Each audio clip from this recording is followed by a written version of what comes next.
then before that, or after that, there was a Kentucky Fried Chicken.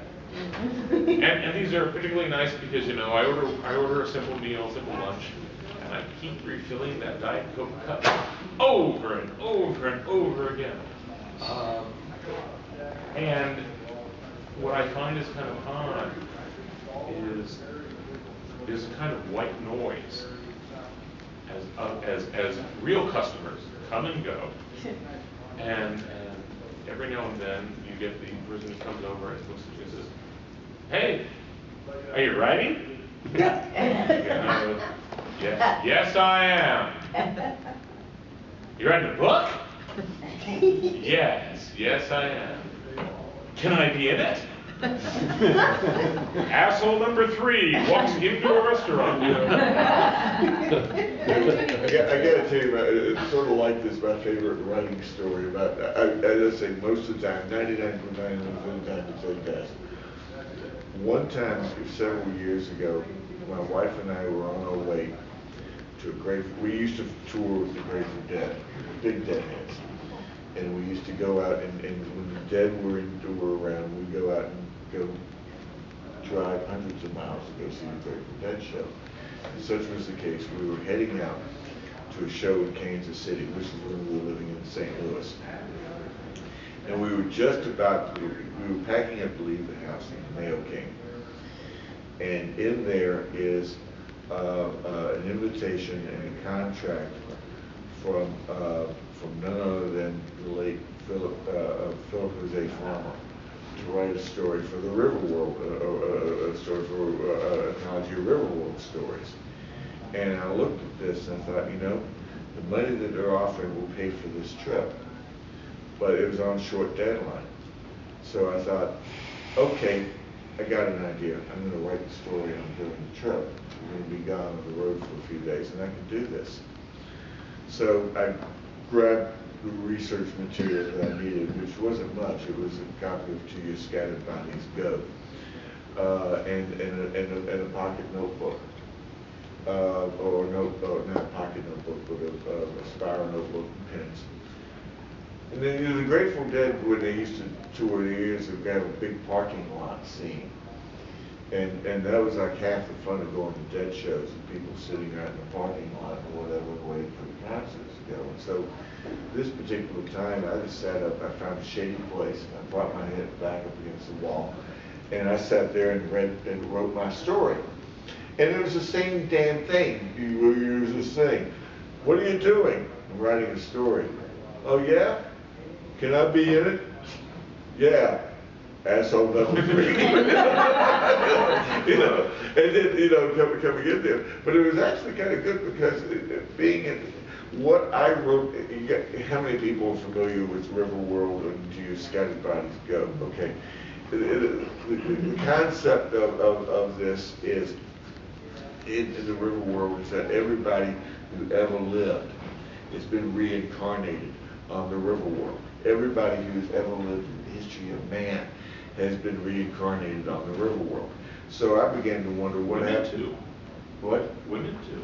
Yeah, men, women, children, everybody from the Stone Age up to the future has been reincarnated in some vast wait time there. So I began to wonder what happened to all the rockers. So my story is about Elvis and Lennon and Sid Vicious and all of these guys. And the perfect place, of course, to write something like that is at a rock concert. So it was actually, it became almost an audience participation thing, because people would sit down and say, people would come by, "Hey, what are you doing?" "I'm writing a short story." "Let me ask you about, how much do you know about how much do you know about John Lennon? How much do you know about Elvis?" I mean, you know, so I had this instant, it was remarkable how much these guys know. So, I mean, I was pulling information from passerby as they were going along. So it was actually kind of fun. The only thing was I got home and I wrote the draft. Well, here's the other thing, and this is true. Alan, I gotta rope you back in on the topic because we're running out of time. Well, the only thing about tie it off. Okay, the only drawback to something like this is that this is, after all, a Grateful Dead show. There's a lot of reefer smoke in the air going on, and I'm not gonna lie, I did inhale. So this. So keep that in mind when you read the story. Extensive rewrite was necessary for this. Okay, I want to leave a little time for questions, but I want to ask one more quick question because I'm going to use that to segue into another panel later today. Thank you. So yeah, I spared you from having to cut it. And that is writing group, critique group. Do you have anybody else read your work? Mary alluded to this before, or do you just? It is a covenant between you and your editor. Discuss. I'm not as active as I've been, but there's a group in Atlanta, professional critique group. Everyone has to be at some level. They've had some success to be part of it, and I've used that. Steve Anzac, one of the guests here, is a close friend of mine. He's a great resource. Gregory Nickel, who's another writer, horror writer, tons of short stories.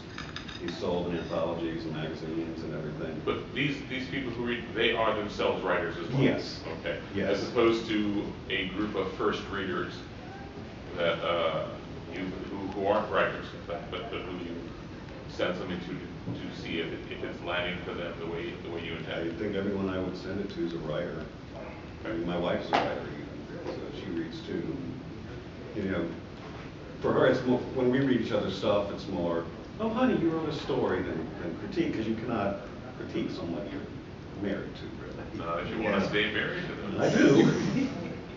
Plus, you know, it's like she writes romance when I have no idea. So I read her novel that she sold. It's more car chases.